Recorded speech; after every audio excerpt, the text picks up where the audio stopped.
Healthy citizens are the greatest asset any country can have. This opinion was expressed by Sir Winston Churchill several decades ago, and few would argue that countries derive social, economic, and other benefits from having a healthy population.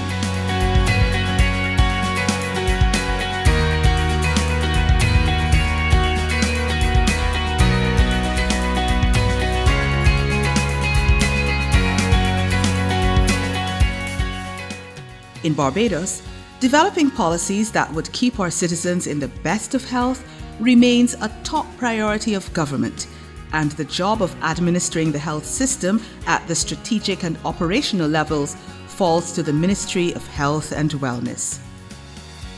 The Queen Elizabeth Hospital, the psychiatric and geriatric hospitals, 9 polyclinics, 3 district hospitals, the medical, nursing, dental, pharmacy and paramedical councils, the environmental health system, the National Drug Service and the National Nutrition Centre are included under its purview.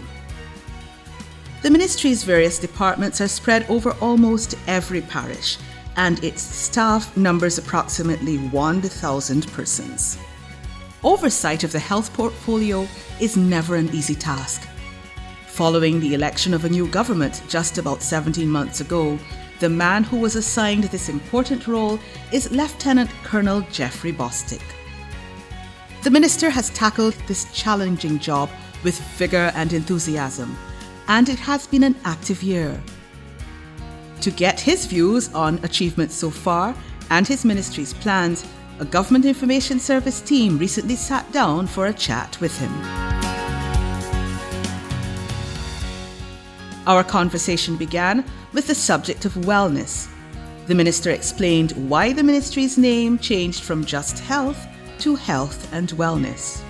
Wellness was added to the ministry, the designation, Ministry of Health and Wellness, in recognition of the significant impact that non-communicable diseases were having on the country, and the desire to deal with it upfront, which is the preventative measures rather than what we have been doing over the last several years, dealing with the curative responses, which is at the level of the Queen Elizabeth Hospital.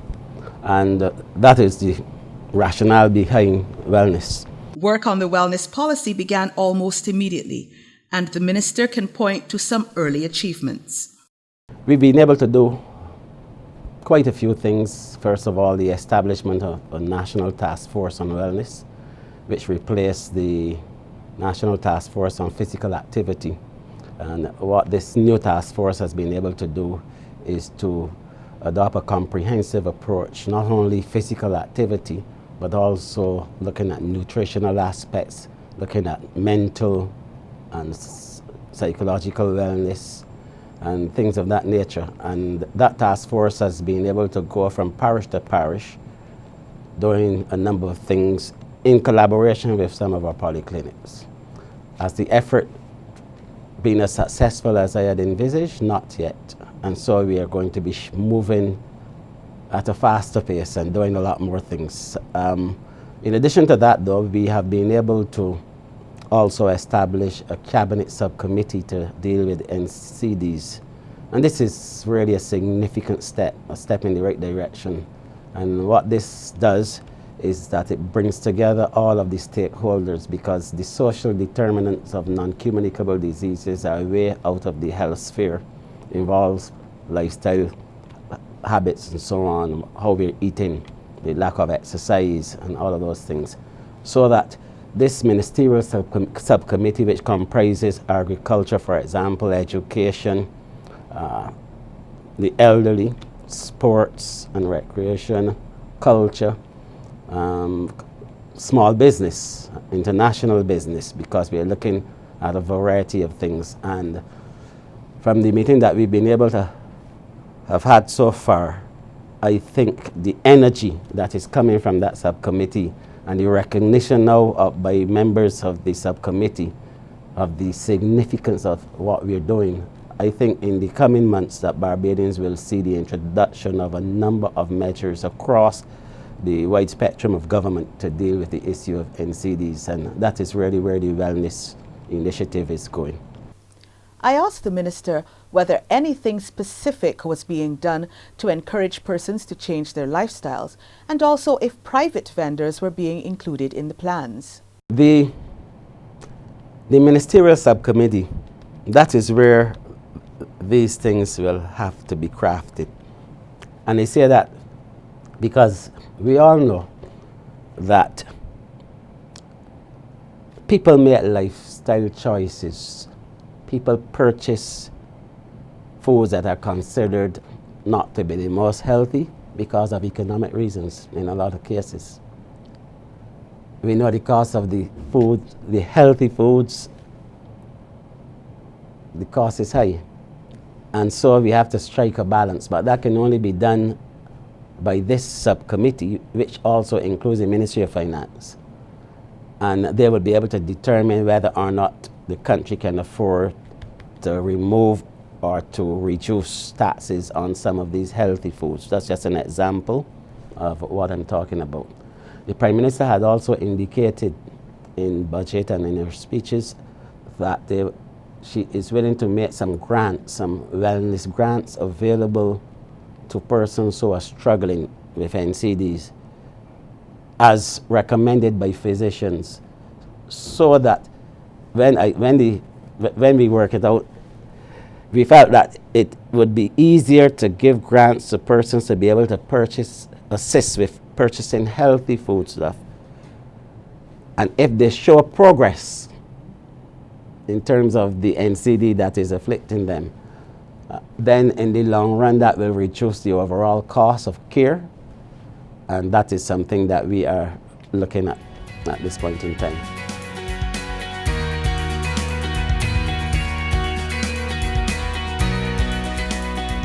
Issues related to the Queen Elizabeth Hospital continue to occupy the ministry's attention. The Accident and Emergency Department was high on his list of items for early action. We have not been able to achieve the physical expansion of the A&E because there were a number of challenges that presented themselves. But I think I can say that there's agreement from the board and the management of the QAH as to where they're going to relocate within the vicinity, a new accident and emergency department, which would offer a lot more services in far better settings to the public of Barbados. But in the absence of that, what we were able to do at the QAH was to establish a minor cases unit, which then took some of those patients who would have been in A&E, considered not to be urgent care patients, to be able to get them seen, dealt with, and discharged. And that played a significant role in terms of waiting times. Also, the introduction of a new or second triage station, and this one is a physician-led triage station, which means then that more people would have been able to see the nurse or the doctor, who would then determine the extent of their condition and when they would have been seen at accident and emergency. And of course, the start of the 24-hour service at the Winston Scott Polyclinic. That has been going wonderfully well. And I can say for the first month, 1st of July to the 31st of July, the 24-hour service saw about 3,186 patients during that time frame, the month of July.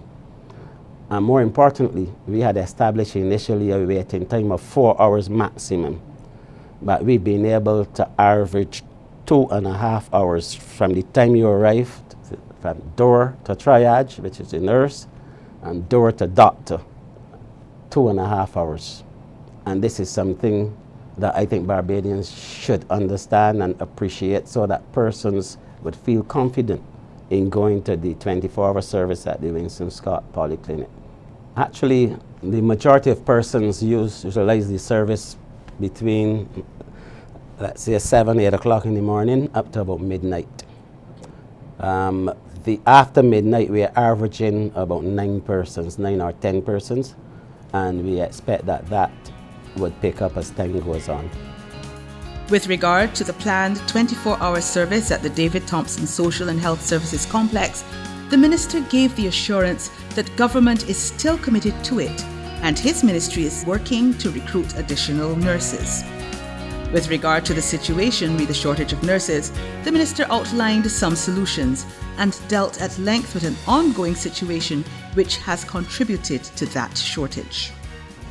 I am really happy to say that we have finally gotten to the bottom of the issue of nurses, Barbadian nurses who graduate from community college, but a lot of them not being able to successfully complete the regional exams. That took a lot of effort to really get to the bottom of it, and we're at the point now where we've recognized where the problems are, and with the assistance of the Ministry of Education, Technological and Vocational Training, we've been able now to get the Barbados Community College for the first time to put on remedial training for persons who have failed and are ready to take the next exam, and also, equally as important, to prepare those nurses who are going to be taking it for the first time, because there was a disconnect, and there is a disconnect between the syllabus at community college and what is expected for the regional exams, and people were not really prepared for the regional exams.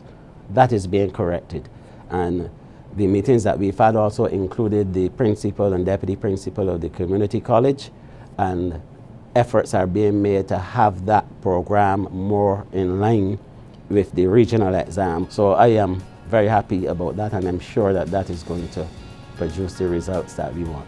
Another area that has occupied the minister's attention is the physical condition of several of the structures housing medical facilities.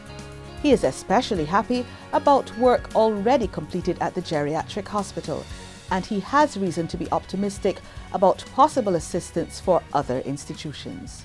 During my initial visits to the institutions under the Ministry of Health and Wellness, I was really alarmed and appalled at the conditions, especially at the district hospitals. Really, really alarmed. And together with the ministry staff, I determined that we must try to do something about it, even in spite of the fact that we are in a BERT program and an IMF program. So what we were able to do is to get the assistance of the Barbados Defence Force, their technical persons, to come to the geriatric hospital and to refurbish an entire ward in the first instance. And we had some contributions of materials from private sector organizations, and that project was completed, and it was really, really very well done and much appreciated by the patients and the staff of the geriatric hospital. I myself was really pleased about it. And that is the start. That's just the start. Recognizing that we do not have all the financial resources, as Minister of Health and Wellness, I made the determination that we are going to attempt to address the issue across the country, in the polyclinics, district hospitals. And what we're going to be doing is to build on what we started at geriatric hospital. But this time we are going to be asking corporate Barbados to contribute towards the facilities that are located within the areas where they're doing their business. And also ask Barbadians to contribute maybe time and skills to helping us to get these things resolved. And that is in train as we speak.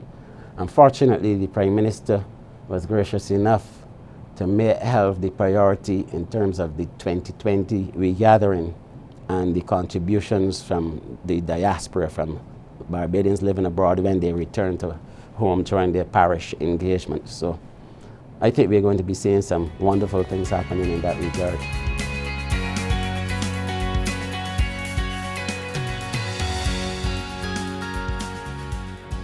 I think the care of the elderly is something that we must address. Government has provided resources. We have the district hospitals, but the numbers of Barbadians who are seeking to, families who are trying to get their loved ones into the district hospital, those numbers are way above the capacity. the Ministry of Health and Wellness to be able to deliver. And even with the alternative care, the elderly program that we have, because we actually have about 220 persons in private health care, which is paid for by the government of Barbados through the Ministry of Health and Wellness. But that is not enough. And it is because we have an aging population. And that is going to be with us for some time to come. And obviously people are living longer. And then regrettably, NCDs are also within that population as well, the elderly. So we need to really look at this. And the intent really is to build on what was done before. I think the last administration had a white paper on aging, if I'm not mistaken, or something like that. And when it was debated in Parliament, there were a number of things that personally thought were useful. And we also have some other ideas which combined, I think we'll be able to tackle the problem, but it is something that is high on the agenda of the Ministry of Health and Wellness.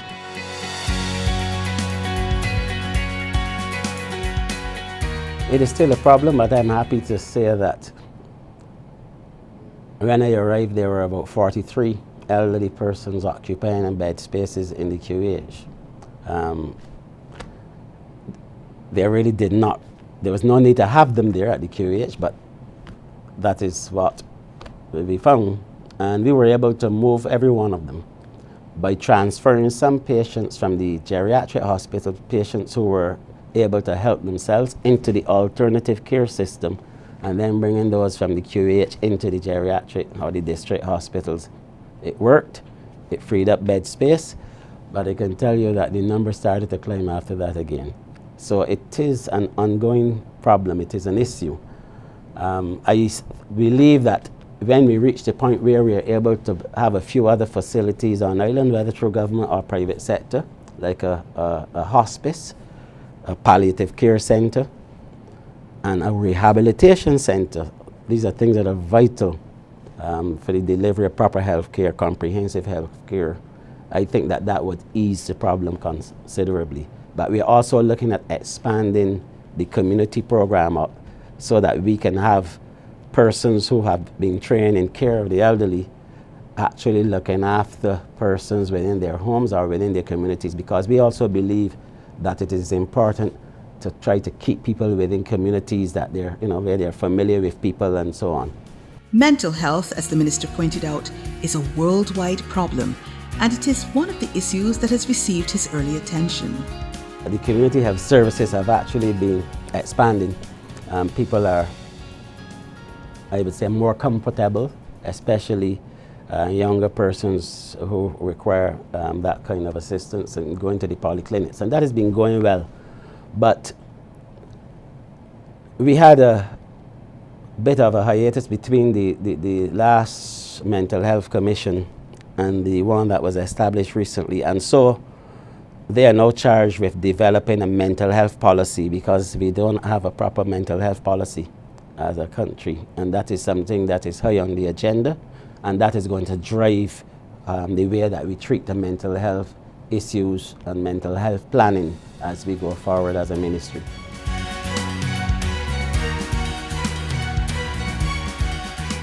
I know it has been stated in the press, and people somehow believe that there was a shortage of drugs. I want to say that we did not have a shortage of drugs. We have some systemic issues that had to be resolved, and we have been able to do so to some extent. But drugs are available, and we also have to, through the Barbados, the Drug Formulary Committee, we have to be able to get some information out to the physicians in terms of the generics.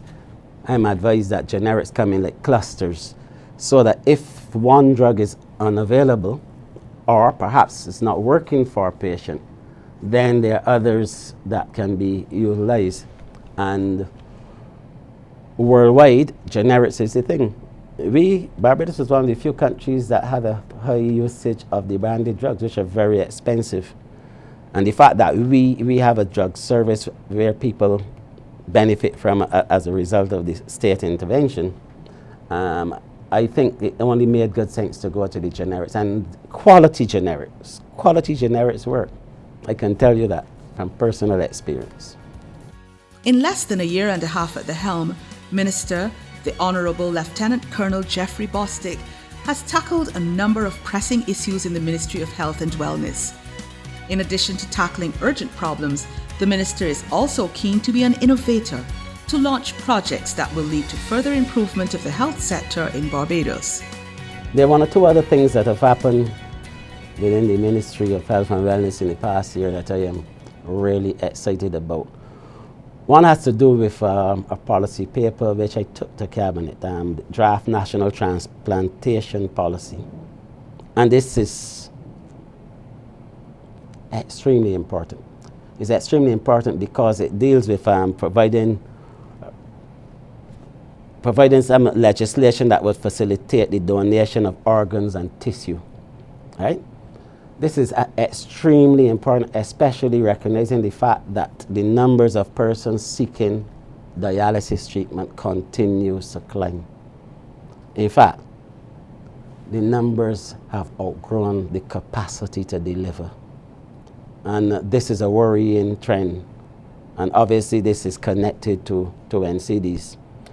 What this will allow, once we've been able to take it to Parliament and have it debated and enacted, the bill enacted, would be to allow persons to be able to donate organs. This is happening across the globe. And Barbadians may not recognize that right here in Barbados, over the last 30 years or so, we've had about 19 transplantations successfully done at QEH. There were about 40 to 50 persons who were suitable for transplantations, but the organs were not available or are not available. And this is something that we are trying to correct because, one, it would provide for a better quality of life for those persons rather than having to rely on the artificial kidney unit.